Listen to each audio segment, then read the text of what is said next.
Marianne Williamson, who the author who has been running for president for quite a while, made her names during some of the debates, has laid off all of her staff, according to two sources close to the campaign.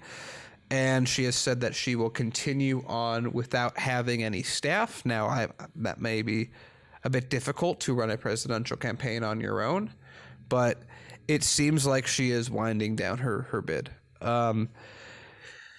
She has, it may have been a financial issue, perhaps. One staffer said that financial pressures were behind these layoffs, that she had brought in total about $3 million in money, and she has spent, they put 94% of that right now, so she may have not even had the money, and she didn't want to go out of pocket to continue.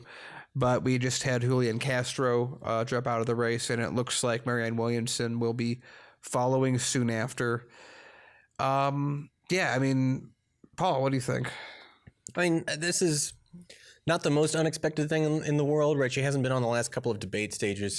She's not garnering a lot of attention in press or in polling results. It's certainly got to be expensive to keep a number of people on staff for a campaign, but not suspending the campaign right now, I don't begrudge her that at all. She still has a message that she wants to get out, and I think she still has a viable platform to do so.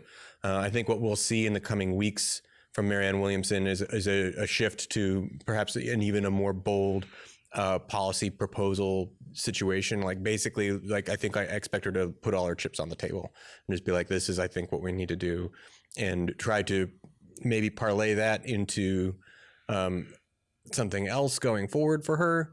Or more likely, she's getting ready to wind down her campaign, which is, I think, sensible given where the campaign is at and how close we are to the Iowa caucus. I suppose if she wants anything out of, if she wants to like endorse any candidates, if she has even a whole lot of, if she's even large enough to really get anything out of the endorsement, unless she wants policy, which would always be nice. But like I know with Julian Castro, you can almost bet that he's like, okay, who wants my endorsement? I don't know what Marianne Williamson is. Is she just going to say, well, we tried getting our issues out, we tried getting love in there, and it didn't work? Or is she going to go back to a private life? I don't know. I mean, it's anyone's guess. It was nice to have Marianne Williamson in the few debates that she did grace the stage. She added a different flair that was otherwise absent from the Democratic primary debates. I think at the end of the day, for me anyway, her policy prescriptions, like when you want to try to base something on love, that is not the most objectively quantifiable thing to base things on, which makes things hard to legislate. And I think you lose some people with that because it's not a bad concept, but it is not an objectively quantifiable concept.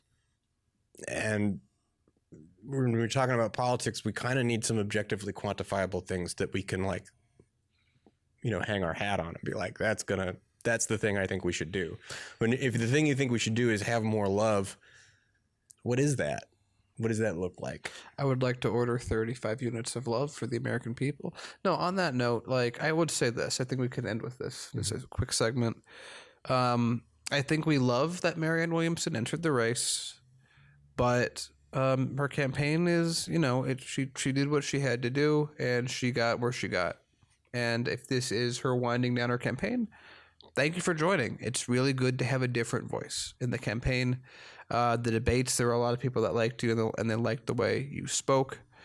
And best of luck. Yeah, more voices, more choices. I'm all on board. Yeah. Marketplace of ideas, which usually it isn't actually. They pretend it is. Sometimes it doesn't. Buy her book, I suppose. Yeah. Whatever book she has.